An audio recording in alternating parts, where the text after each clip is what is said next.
Why is it so goddamn hard to make a Fantastic Four movie?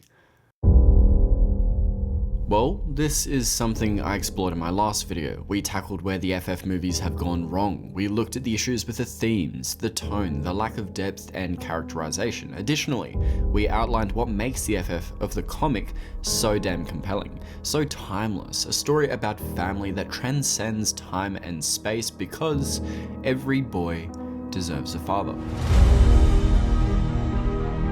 So, now that you have a rock-solid understanding as to who Reed, Sue, Ben, and Johnny actually are, let's take a look at what a good Fantastic Four story might look like.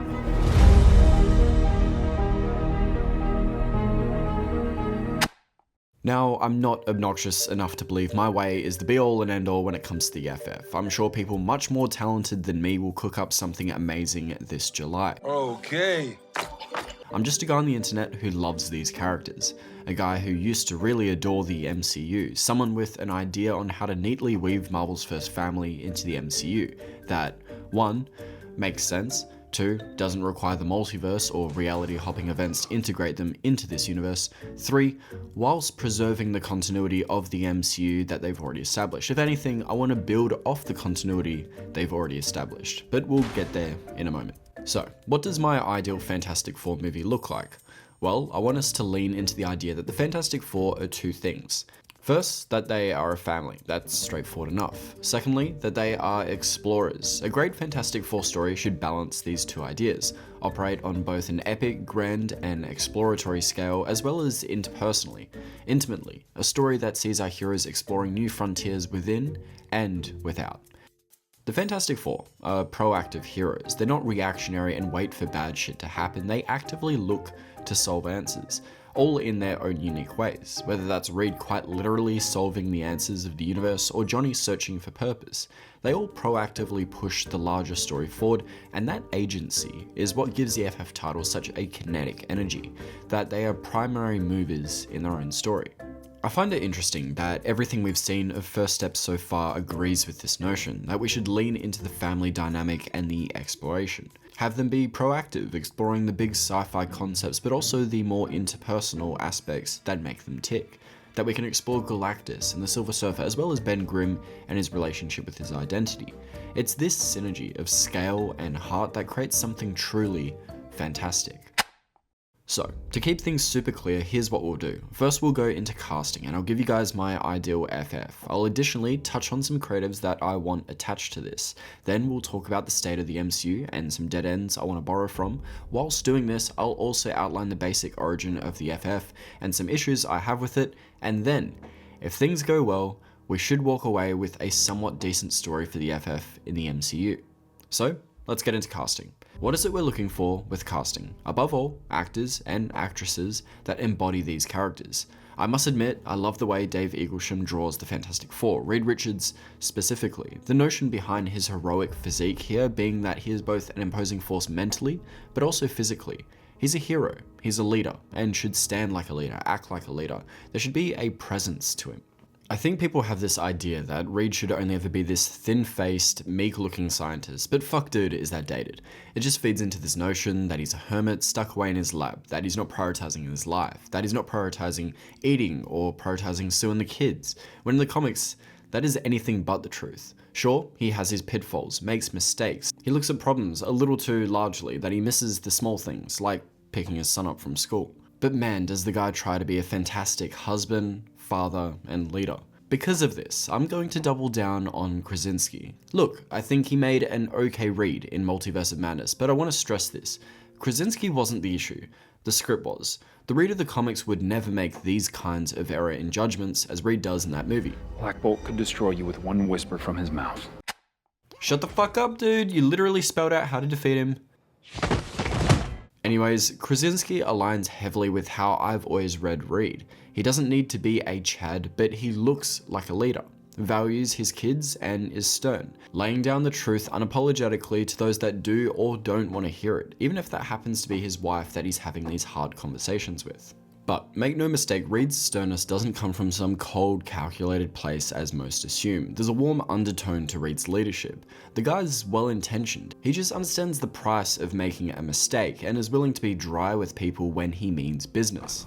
If things aren't working out between the two of you, maybe...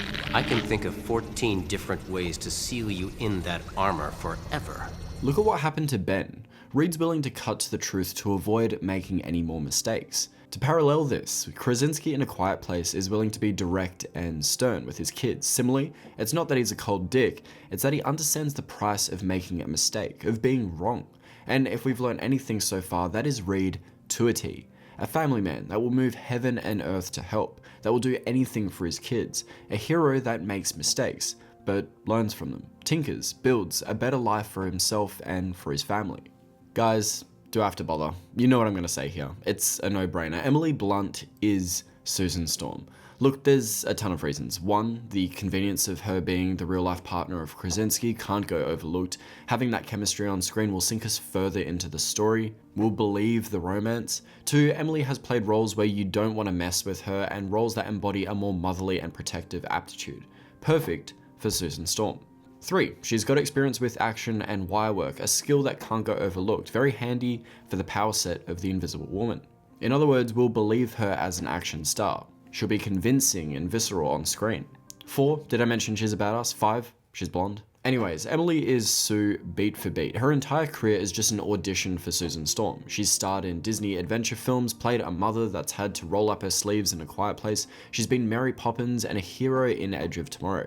She's just the complete package and would own this role, nailing every side of the character. If there was perfect movie casting, J.K. Simmons as J. Jonah Jameson would be number 1, Jason Momoa as Lobo would be number 2, with Emily Blunt as the Invisible Woman as number 3. Speaking of the Storms, let's take a look at Johnny Storm. Rudy Pankow is my choice here. A no-brainer, as my original choices of Zac Efron and even Dacre Montgomery have kind of aged out of the role now. Goddamn, that's a man right there.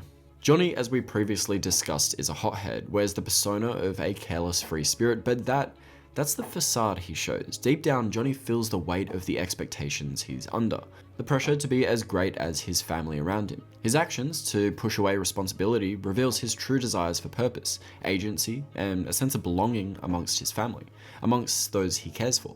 The Johnny we've seen in the movies is just the mask. We've never actually seen the true man underneath the boy. This is something I think Rudy can totally nail, both sides of Johnny. The more interior, personal character elements, as well as the flashy, showboating caricature of himself as well. Ben is not that hard to do right. Heck, I think the Tim Story movies did an okay job with him. Just whatever you guys do, don't make some weird backstory where he's abused and shit. Whatever the fuck that was. Here's the basics. The guy's Jewish, he falls in love with a blind chick named Alicia that accepts him for who he is. Initially, he hates how he looks and how his old life was ripped from beneath him, but after accepting his new life, he has flourished. Something he wouldn't change for the world. Sure, he's plagued with self-doubt and frustration, but he's also incredibly witty. He's courageous and incredibly kind. He may be hard on the outside, literally, but he's soft on the inside. He's a character of contrast. Whilst he looks like a scary monster, he is actually the most protective of the bunch. His biggest strength, ironically, not being physical, but emotional. For this reason, I think Liev Schreiber would eat up this role. He's got that Ben-sounding voice, gruff on the exterior, but very well intentioned. He's a kind-hearted person underneath, but willing to lay down some truth. So I'm gonna impart some of the wisdom of my years on you. Everybody loves their soldiers until they come home and stop fighting. You understand what I'm saying? You got this thing. The stuff, the shit, the fucking grit. You got it, like me. But like me, that's all you fucking got. I feel like he could totally eat up the scenes of self-doubt, sell us on his loneliness as well. He's played roles with strong values, a strong understanding for right and wrong. I just think that we can do better. Roles where he really gets to play around, and to me that's Ben Grimm. Okay, let's just spitball these. In terms of other characters, I would totally include Herbie. Sure, you could do an R2-D2 beat book type thing, but fuck, would I love Bill Hader in the role. Other ancillary roles might be William Lumpkin, the mailman. I think Steve Martin might be a nice comedic presence here. Unexpected, perhaps, just giving a bit of fun to the Baxter Building. Nick Fury and She-Hulk, I'd have cameo in the story as well. Samuel Jackson and Tatiana Maslany coming back for those roles, of course. As for the villain, Annihilus, I totally want someone with experience in mocap work. Someone who's an experienced voice actor who knows their way around their range to sell a performance that asks so much of them, to embody something elemental and theatrical. Alan Tudyk's whole career is this. I see him eating this up. I would love to see him as menacing and as unhinged as Eric Bana is in 2009 Star Trek, as theatrical as he was in A Knight's Tale. I think this could totally be another one of his iconic roles. No question about it. Look, while we're at it, let's go through some crew as well. Brad Bird is the no-brainer to direct this, not because he directed The Incredibles, but because of how he thinks about character. I made a whole video on this. Everything he does as a director is motivated by character. Both big and small moments are given equal attention. And that's important for a Fantastic Four story. He's also great at creating suspense, controlling tone. The guy's just locked in to how I want this story to be told. As for cinematography, John Toll is who I'd tap to shoot this. Whilst being well known for movies like The Thin Red Line, Rainmaker and Braveheart, it's actually his visionary work in Cloud Atlas that really moved me. That made me think he could do something really creative with the powers, with the scale that we have here. As for the composer, I have to double down on Giacchino. Funny enough, he's already doing the score for First Steps, but yeah, his score for the 2009 Star Trek is quintessential space, awe, and wonder. It's adventure put into a score. It's one of my favorites of all time, and I think it'd perfectly fit with the FF and what they're all about. So, if you remember a few minutes ago, I mentioned I wanted to address some loose ends, or dead ends rather, that are in the MCU. I, for one, think it's absolutely fascinating that the Infinity Stone energy has been used to grant people powers, technology that Lawson tried to engineer into warp drives using the Space Stone. However, she was unsuccessful, with her demise at the hands of the Kree. With the Space Stone destroyed, thanks to Thanos, Reduced to atoms. it's meant that the technology is now lost to us, no? Well, here's the thing. Also think it's amazing that in the first Avenger, the Red Skull was able to bottle this energy, that those Space Stone guns have sat there in S.H.I.E.L.D. or now S.W.O.R.D.'s custody. You see, what if a S.W.O.R.D. scientist was able to pick up where Lawson left off, reverse engineer the only Space Stone energy left, the energy found in those weapons, turning them into warp drives for interplanetary travel, all in the pursuit of exploration and expanding humanity beyond the stars. Here's another loose end. What happened to S.W.O.R.D.? The space station specifically, rebuilt after the events of the Marvels, sure, but it's just sitting there with no real direct purpose outside of pissing off Wanda and harboring Skrulls and space cats. What are we doing? Here's an idea. What if we cared about the location because we got to actually know the people that inhabited the space? Maybe we see an analyst working for S.W.O.R.D., married to that scientist I just mentioned. What if she detected an anomaly in space, a dimensional tear unlike the one that we saw take Monica to another universe? She takes this news to S.W.O.R.D. and they're keen to explore, to study this tear, but they can't get there. This is where that husband comes in. Where is he? Where is Reed?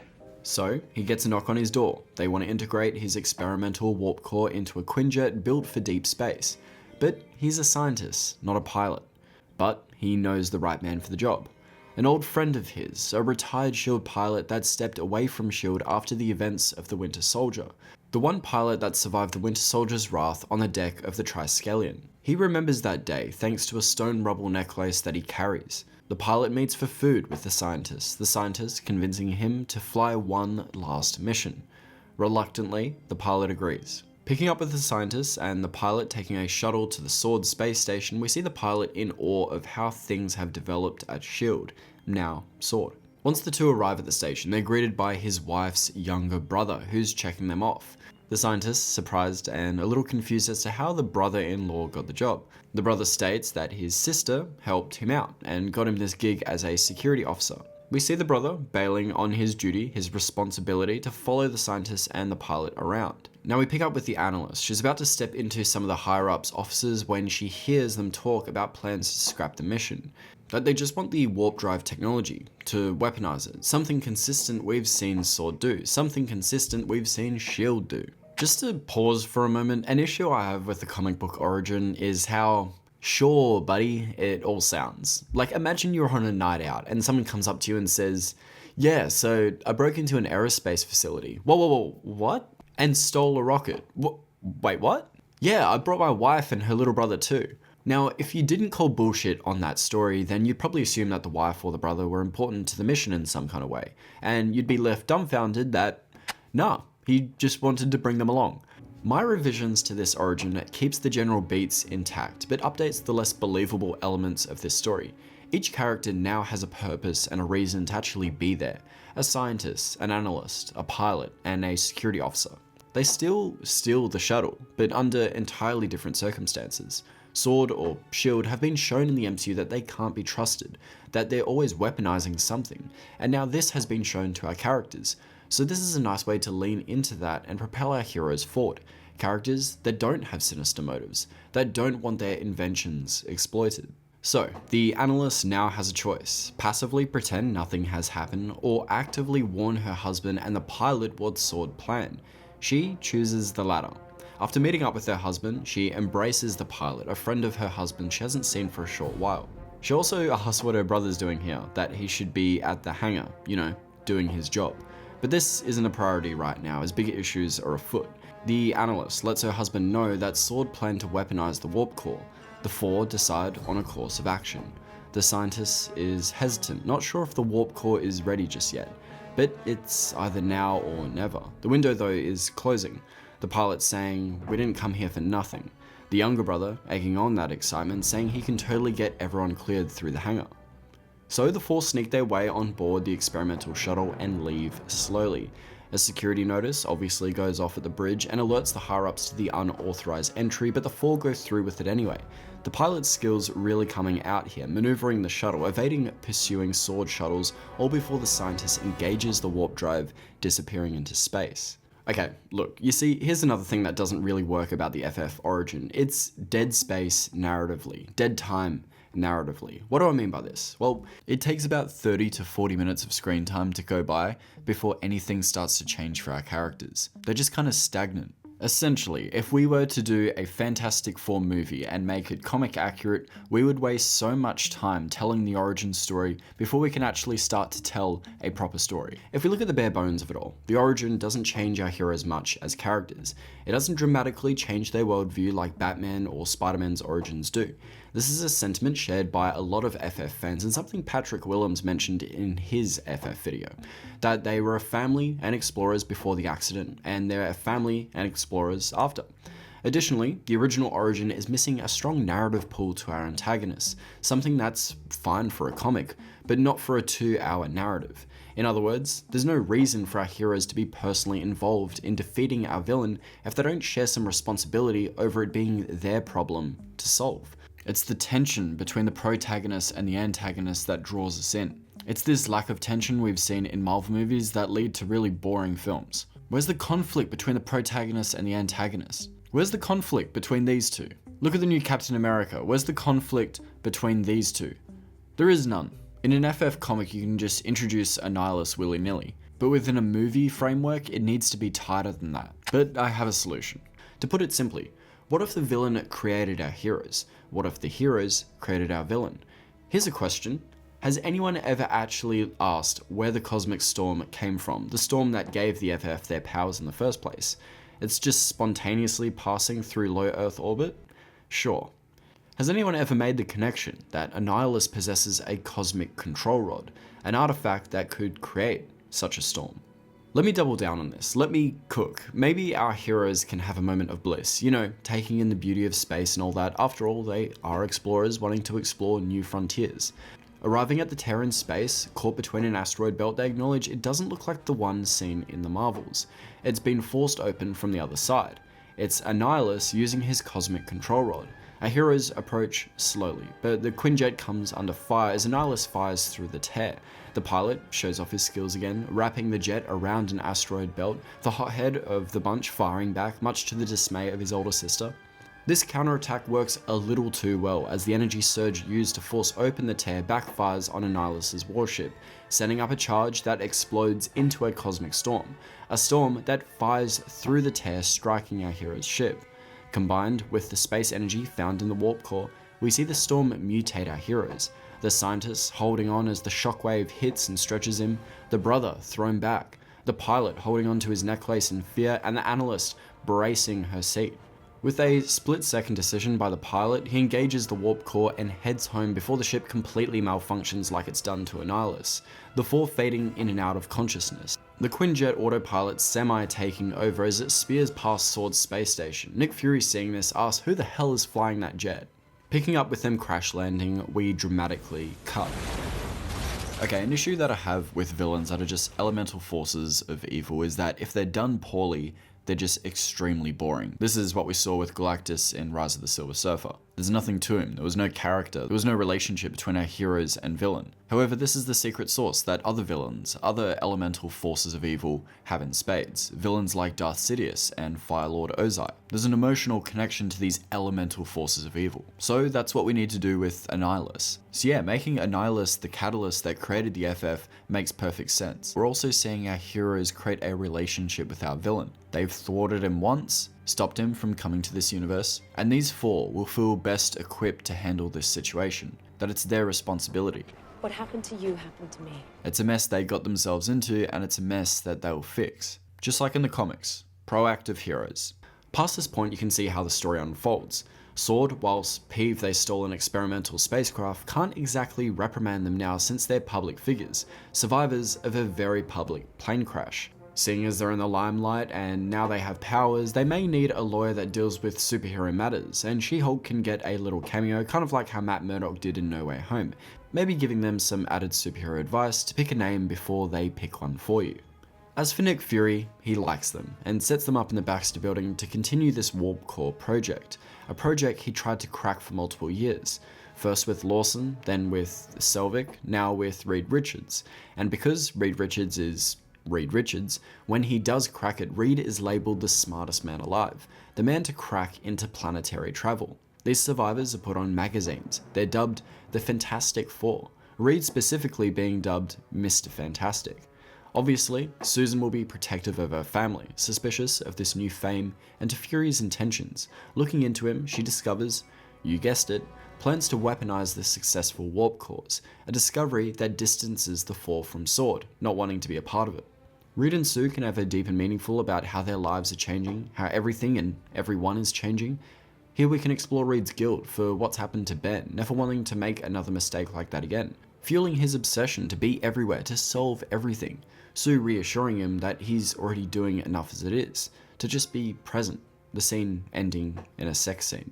From here, I'd love to take inspiration from Hickman's Fantastic Four, only swapping out the Celestial invasion with Annihilus and his Annihilation Wave. So, Reed might go off on his own for a moment. We could do the Council of Reeds. They explain what Annihilus is, evil incarnate from a place called the Negative Zone, a parasitic insectoid, leader of an army trying to conquer the multiverse, universe by universe. On top of that exposition, Reed discovers the answers to the universe, what he's been searching for, but these answers come at the cost of giving up his family. Joining the Council is cut short as Annihilus and his Annihilation Wave invades the Council's limbo reality, with our Reed retreating back to his reality in the nick of time. Eventually, the Annihilation Wave will reach our Earth, but our heroes aren't reactionary. They take the fight to Annihilus in the Negative Zone.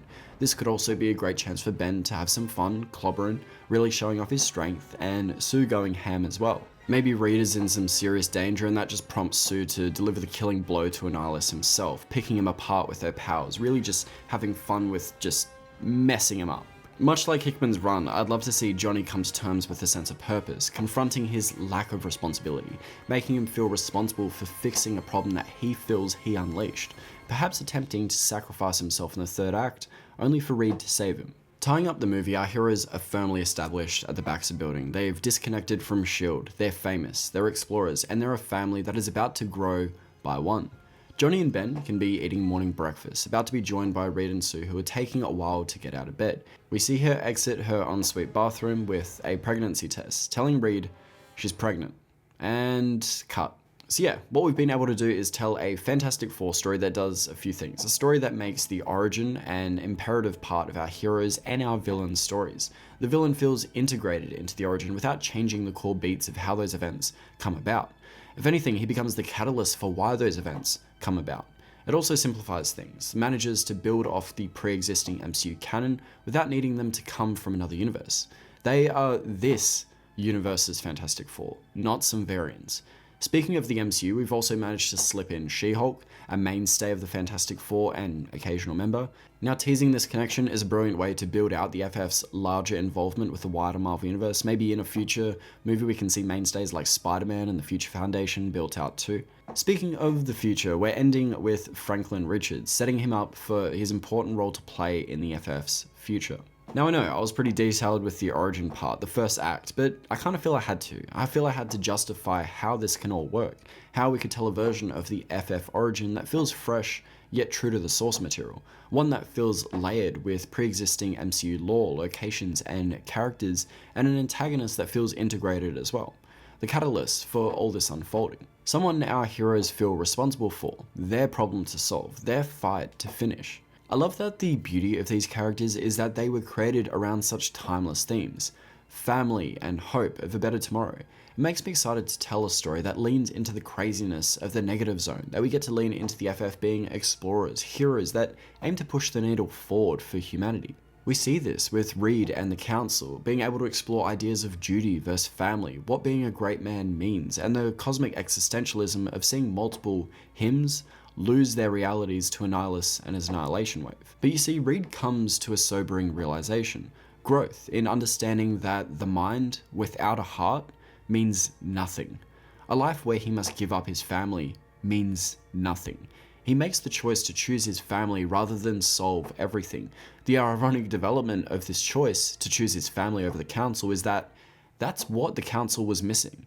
That we find the power of family being together, the power of the four of them with all their unique strengths, weaknesses, ideas, and issues is what allows them to think creatively, to find a way to defeat Annihilus and destroy the cosmic control rod. Beyond the themes explored with the Council, it would also be nice to touch on hope and change. You see, I truly believe that hope is the antidote to despair, and who better to carry that torch than a family of explorers, crew that live for the hope of a better tomorrow, of problems to solve and new frontiers to explore. That if anyone is going to solve the world's problems, it will be our best and brightest. Change might also be a nice theme to sink our teeth into. This might hit personally for our four as they all go through a metamorphosis of their own, literally and figuratively.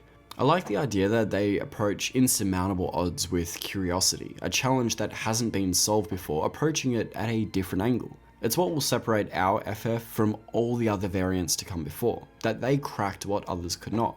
In that way, the multiverse isn't just a device to show us a few cameos and be like, ooh, there's Miles Teller's Reed.